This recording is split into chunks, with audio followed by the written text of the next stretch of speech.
Kisah kelahiran Nabi Muhammad Shallallahu Alaihi Wasallam.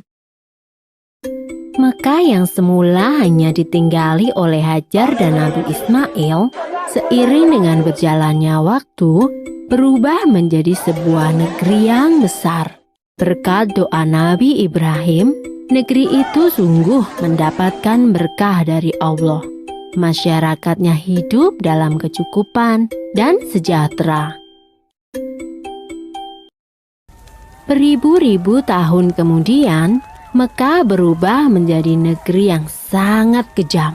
Sebagian besar masyarakatnya mulai melupakan ajaran agama yang benar dan berganti menyembah berhala-berhala yang mereka ciptakan sendiri. Di antaranya adalah Saman, Watan, Nusyun, dan masih banyak lainnya. Semua itu adalah Tuhan yang mereka ciptakan dari batu, kayu, ataupun logam. Kaum Quraisy menganggap harta adalah segalanya. Bagi yang memiliki harta paling banyak, dialah yang akan menjadi pemimpin. Demi mencapai kehormatan dan kedudukan, mereka menghalalkan segala cara. Karena itu pula, mereka seringkali terlibat dalam perselisihan dan kadang-kadang menimbulkan perang antar saudara.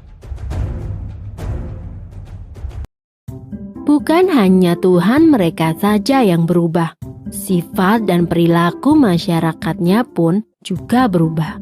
Kaum Quraisy yang secara turun-menurun menguasai Mekah dan Ka'bah mulai membentuk kelompok masing-masing. Mereka sangat berkuasa dan kaya raya. Namun kekayaan itu mereka dapatkan dengan cara yang tidak halal. Merampok, memeras rakyat kecil, berjudi, curang dalam berdagang, dan perbudakan yang sangat kejam. Zaman di mana kaum Quraisy hidup dengan cara yang kejam disebut zaman jahiliyah. Pada zaman itu, ada seorang wanita soleh bernama Aminah. Suaminya bernama Abdullah. Pada saat Aminah mengandung, sang suami jatuh sakit dan akhirnya pun meninggal dunia.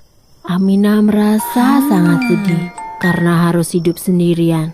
Pada suatu malam, ia bermimpi melihat bulan jatuh ke pangkuannya. Menurut ahli tafsir mimpi, kelak anak yang dikandung oleh Aminah akan menjadi orang yang dihormati. Mekah dan Ka'bah semakin ramai dan berkembang. Orang dari segala penjuru selalu berkunjung ke Mekah untuk beribadah dan juga berdagang. Kemajuan Mekah membuat Abraha, seorang gubernur di Yaman, merasa kesal. Ia telah membuat rumah ibadah yang jauh lebih besar dan lebih megah daripada Ka'bah. Namun, tidak ada satupun orang yang mau beribadah ke Yaman. Abraha lalu memerintahkan agar semua pasukannya bersiap-siap.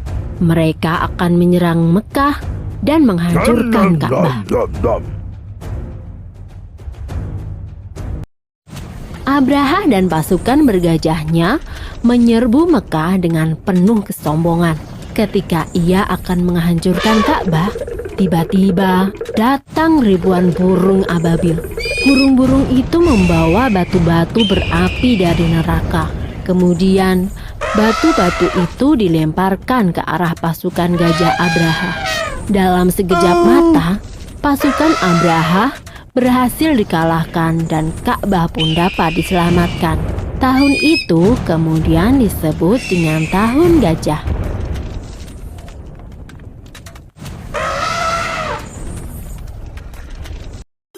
Pada Tahun Gajah itu pula, Aminah melahirkan putranya.